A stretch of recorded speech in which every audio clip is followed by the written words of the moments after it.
Halo, Assalamualaikum warahmatullahi wabarakatuh. We are from group 2 with member Sayala Malina 25 2G003, Mita Midayanti 25 2G005, and Adinda Valentina 25 2G010, and Lisa Amalia Soleha 25 20013.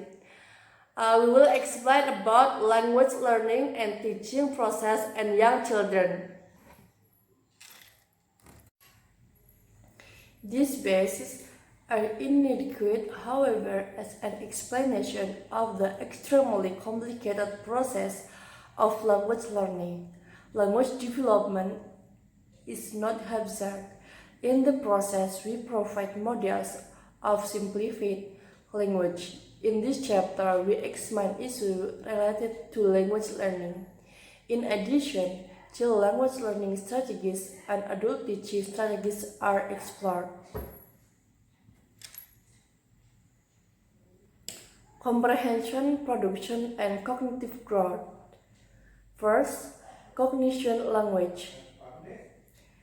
Children who do not produce words are more likely to play with toys such as blocks, while children who produce single words are more likely to play with animate objects such as dolls or action figures. The play of children beginning to combine words consists of combining two or more play sequences or performing the same action on a sequence of entities. Many of the principles of cognitive learning can also be applied to language learning, such as first, selectively attending to perceptually important stimuli, second, discrimination stimuli along different dimensions, third, remembering stimuli, and classifying stimuli according to the result of the discrimination.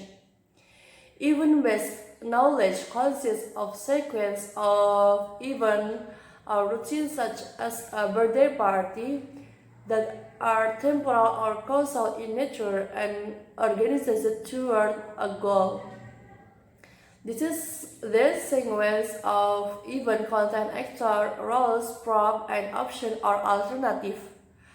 A child uses this knowledge to form script or set of expectations that aid memory, enhance comprehension, and give the individual child a knowledge base for interpreting events. Economic knowledge consists of categories and class of words. Second, comprehension and production.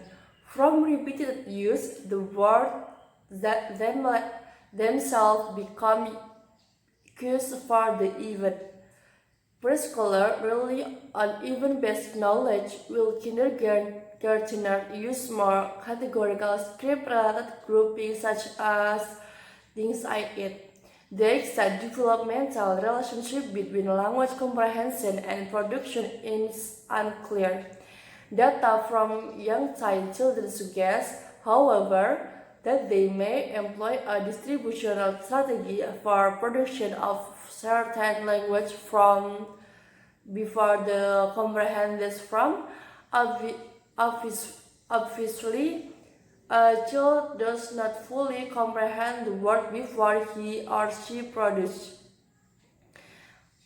Full comprehension would require a greater linguistic and experiential background than that of a year-old infant.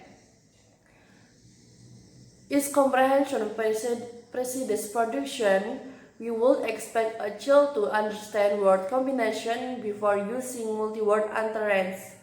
Here, the non-linguistic context is an essential comprehension aid.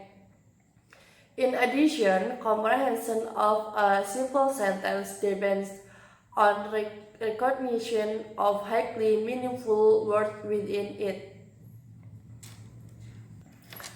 Less is more. A child can throughout the period that he or she learning language. It would seem logical to suppose that a child's brain will undergo change during this learning.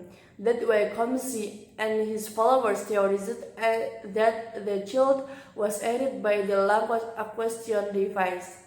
Each child, they reasoned, was prior to know certain language concepts such as the formation of a sentence.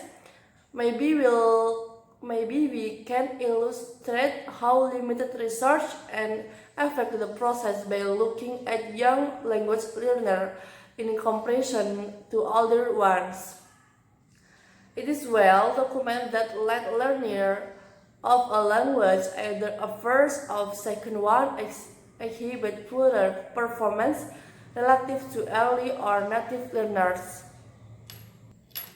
Next, child learning strategies. First, total language learning strategies.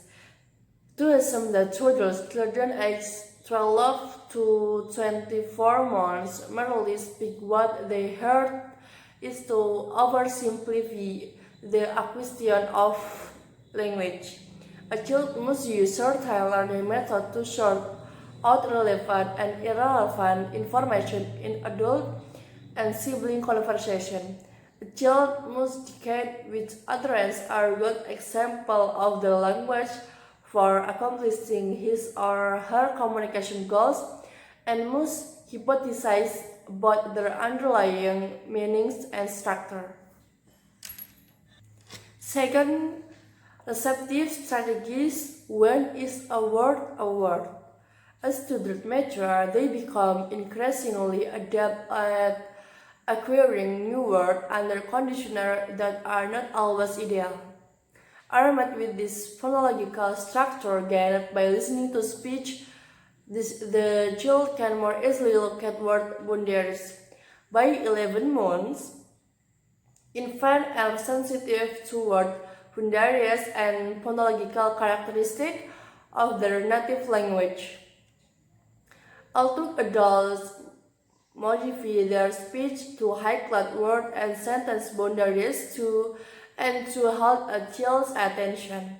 And although words usually pertain to semantic and pragmatic concepts previously established, and this explanation alone are insufficient from describing how toddlers learn words. Three additional assumptions may be needed for the toddler to form hypothetical definition quickly and use syntactic information. These are first, categorical assumption, second, novel nameless assumption, and third, conventionally assumption. Use of the assumption seems to correspond to the vocabulary sport experienced by many children at around 18 months. As children mature, they rely less on this gestural assist and more on the caregiver language. We are not certain that children actually use this principle or make this assumption. Children actively attempt to understand adult language and to make word reference association. And last, expressive strategies. Evocative utterance are statements a child makes naming entities after a child names, and adults usually give evaluative feedback that confirm or negates the child's selection of exemplar. As you might expect, there is a positive relationship between the amount of verbal input from adults at 20 months and vocabulary size and average utterance length of the child at 24th month. When unaware of an intelligible, a child uses an interrogative utterance such as what, that, or what's that. These requests for information are even found in the pointing and vocalizing behavior of infant prior to first word.